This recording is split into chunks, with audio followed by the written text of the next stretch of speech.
all you multi-billion-dollar media conglomerates out there. Disney, Warner Brothers, Universal, Viacom, Netflix, Amazon, Sony. I know that you're listening, because of course you would spend your valuable time and money listening to advice from random YouTubers, right? I can't help but notice that all of you have been working on a particular issue. In recent years, the film and TV landscape has grown to rely a lot more on IP and name recognition. So when you make new movies and shows, you're not just making movies and shows. You're also trying to build a brand. Make something that can then branch out into endless possible sequels and spin-offs that all feed off each other and keep audiences hooked for life. In other words, you're all trying to crack the code for how to create a franchise. I've spent a lot of time studying your successes and failures, and I think I figured it out. See, when you're designing a story meant to go on indefinitely across many forms, there's a certain element that you need.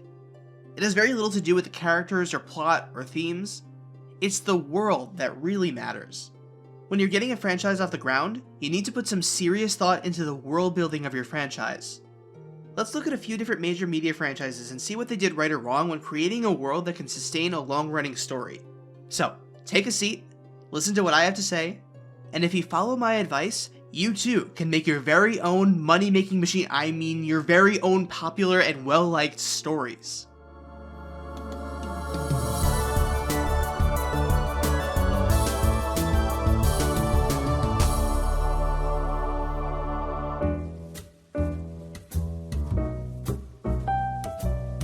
Okay, let's get rich.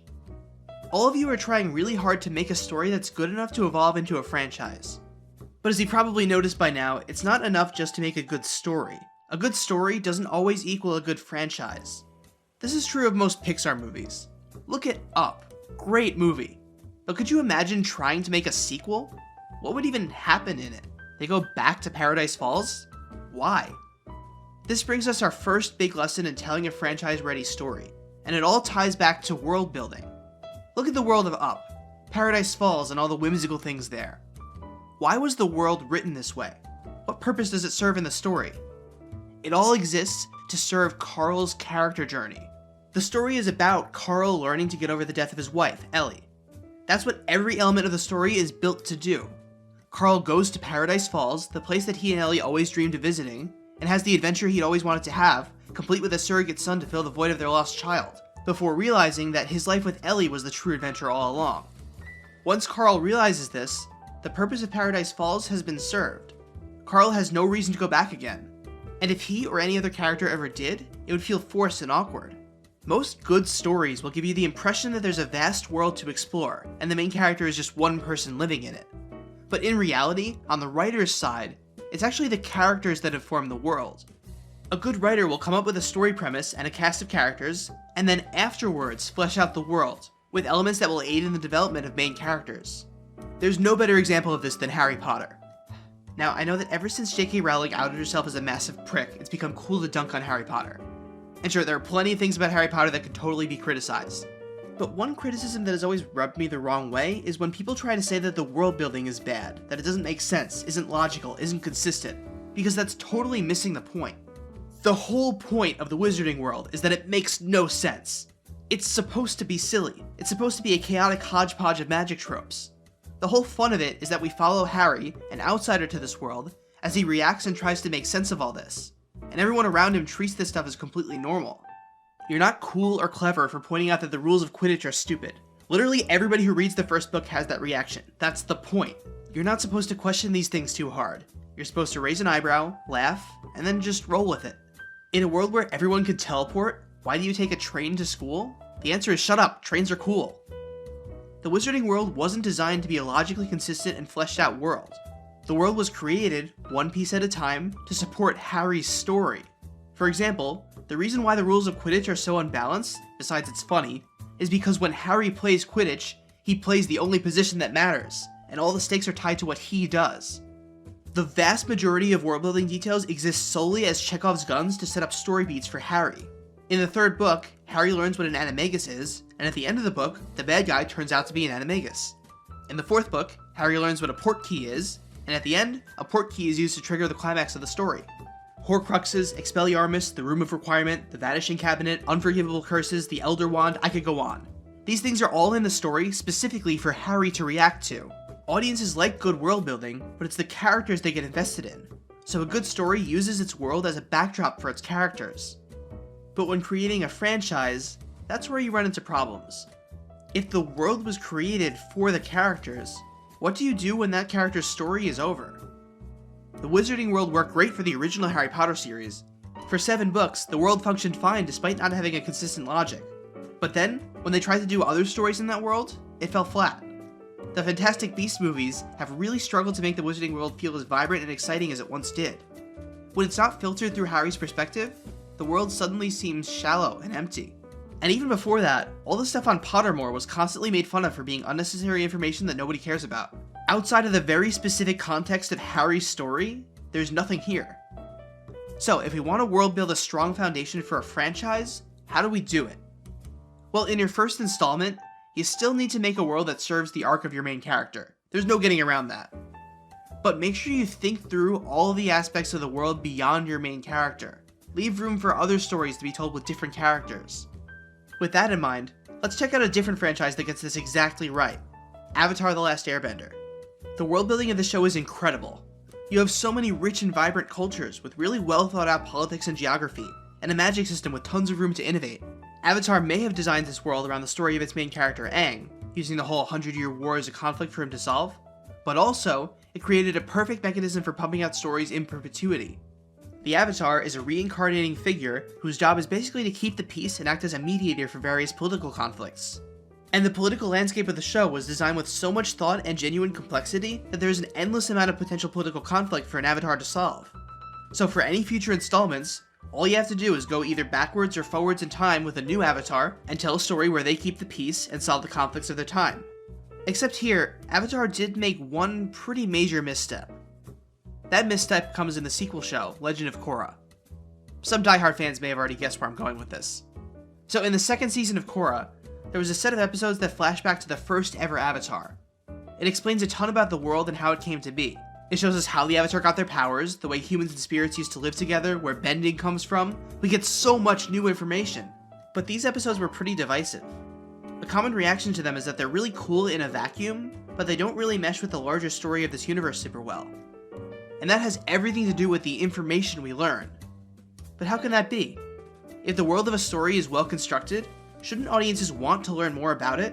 Shouldn't they be excited to get this new information? Well, maybe not. Maybe the audience is curious to know more, but that doesn't necessarily mean the story should give it to them. In most cases, a story is better off leaving gaps in its lore and letting audiences' imaginations fill them in. As soon as you lay out a detailed account of the world's history and mythology, a lot of times it sucks the magic out. And maybe more importantly, this removes possibilities for future installments that could have explored that empty space. Star Wars has the same problem.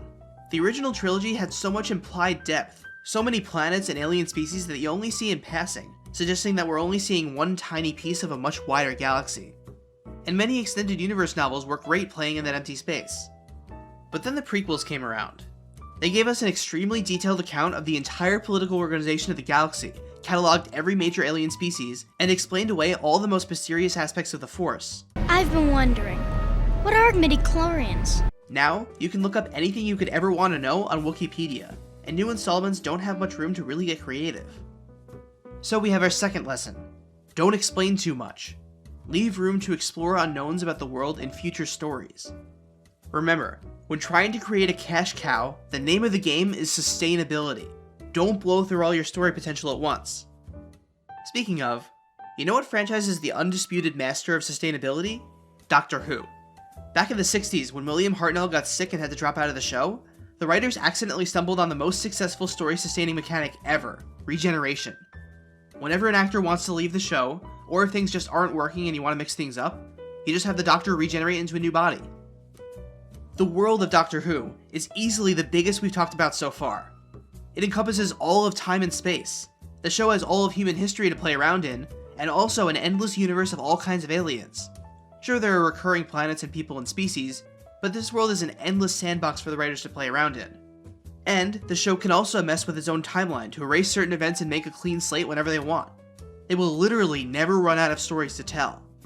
However, over its many years, Doctor Who has made the occasional mistake in its world building. Mistakes that we can learn from. one of the more recent seasons of the show dropped some pretty major bombshell reveals about the Doctor's past.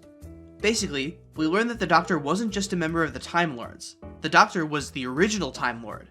As a baby, the Doctor was found by a race of people who then stole the ability to regenerate. Not only that, but the Doctor has apparently had many other past lives that they have no memory of. Let me take it from the top. Hello, I'm the Doctor. This was all a real shock, both to the Doctor and the audience. But a lot of longtime fans of the show took one look at all this and went, no, nope, that's stupid. I don't like that. This reveal recontextualizes basically the entire show up until that point. And for people who had been watching for decades, that wasn't something they were willing to accept. You can see this kind of pushback happen in a ton of extremely long-running stories, where these big dramatic reveals land with a thud. In Doctor Who, we also have the story of the Doctor's homeworld of Gallifrey, where it was destroyed, oh no, but then, oh, it actually survived. Nope, it got destroyed again. It never has the emotional impact that it should. Superhero comics are the same way, with characters constantly dying and coming back to life. The longer a franchise goes on, the more the hand of the author is visible with these kinds of big changes, where audiences can spot writing decisions that are made out of convenience rather than good storytelling. Audiences are smart, and they can tell that big twists like these are transparent attempts to keep things interesting. These tactics are especially a problem when the twist tries to recontextualize all of what came before. It didn't work with Doctor Who, and to go to a comics example again, it didn't work when they tried to say that Captain America had actually been a secret Nazi the whole time. Like, yeah, sure, that makes total sense, and isn't just tacked on for shock value, and it totally doesn't contradict everything the story had built over the years. So yeah, that's the next lesson. At a certain size, you can't keep doing big reveals. At some point, the story world becomes too big and too entrenched to shake up in a way that doesn't feel forced. You need to build your boundaries wisely, and then abide by them. I have one more piece of advice that doesn't really link up with the rest of what I've said. It might seem weirdly specific and a little out of place, but it's something I keep seeing happen and I have to talk about it. My final suggestion for any big media companies making a franchise is this. Don't put a big red button in your story. I'm not talking about a literal button here, I'm speaking metaphorically. So you're all familiar with the idea of a big red button, right? The kind that says, danger, do not push. When a fictional character is placed in a room with a big red button, what happens? Every time. They push it. Every time. It's an inevitability. When I say that a franchise has a big red button, I mean that the franchise has some element to its world building that it should never explicitly address. There's some part of the way the story is constructed that doesn't hold up when scrutinized. Some detail that, if ever acknowledged, would completely break the immersion and destroy the fantasy that had been built up to that point. It's true, but he shouldn't say it. This kind of thing is hard to talk about in the abstract, so let me go through a few examples. There's probably no better example than the Toy Story movies. So the first Toy Story movie comes out, and everybody loves it. It's about a couple of toys who love their owner dearly and would do anything to get back to him. It's a great story. As the kids who watched it got older though, they might think back and go, hold on.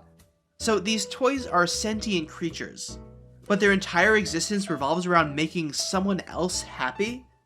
Do they not have wants and needs of their own that aren't related to their owner, that they can never pursue? Because that sounds like an existential nightmare. These holes in world-building logic aren't such a big deal on their own. Stories are allowed to have leaps in logic like this. It's normal and healthy for an audience to ask these kinds of questions, as long as these questions are never brought up in the story. And there lies the problem. It's easy enough not to talk about that stuff for one installment, but sooner or later, another writer will take on the reins and go, hey, wouldn't it be cool if we talked about this in the story? And it's like, no, don't talk about it. The entire foundation of the story is built around the assumption that we don't talk about it. So in Toy Story, the second movie came out and it was more of the same. Then the third one came out, and it started to explore the idea of toys who don't want to be played with, toys who resent their former owners, and have their own thoughts and feelings. The cracks were beginning to show. And then came the fourth one, which had an entire plot that revolved around a community of toys that lived happily without owners, and explicitly pointed out that maybe toys don't need owners to be happy. And then it's all over. This question is fine when it's just the audience wondering about it on their own, because then people can choose to ignore it or find alternate interpretations if they want to. But you can't dismiss it when the story itself brings it up. You watch Toy Story 4 and you can't help but look back at the other movies and think, what if Woody and Buzz didn't try to get back to Andy? They might have been a lot happier if they just ran away and never looked back. Once the Toy Story canon tells you that toys can be happy without owners, it saps the tension out of any plotlines where toys try to get back to their owners. Somewhere in that pat of stuffing is a toy who taught me that life's only worth living if you're being loved by a kid. So that was a f***ing lie. The reason I'm using the visual of a big red button is because these things always seem like really cool and fun things to explore. The idea of toys without owners is such an obviously interesting one that of course the writers would want to use it. But once they do, they shatter the suspension of disbelief. They make the audience uncomfortable. And if they're uncomfortable, they might think twice about coming back and spending more money. When you know where to look, these big red buttons are everywhere, and a ton of fan outrage can be tied to them in some way. Star Wars did the same thing. Most of the series have this very clear delineation of right and wrong. These are the good guy rebels, and these are the evil space Nazis.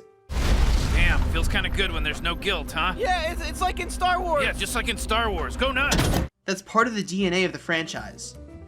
So when The Last Jedi came along and pointed out that, hey, maybe that's all a little naive, and realistically, a huge political conflict like this would be a lot more complex. And also that good guy you were rooting for isn't perfect and never was.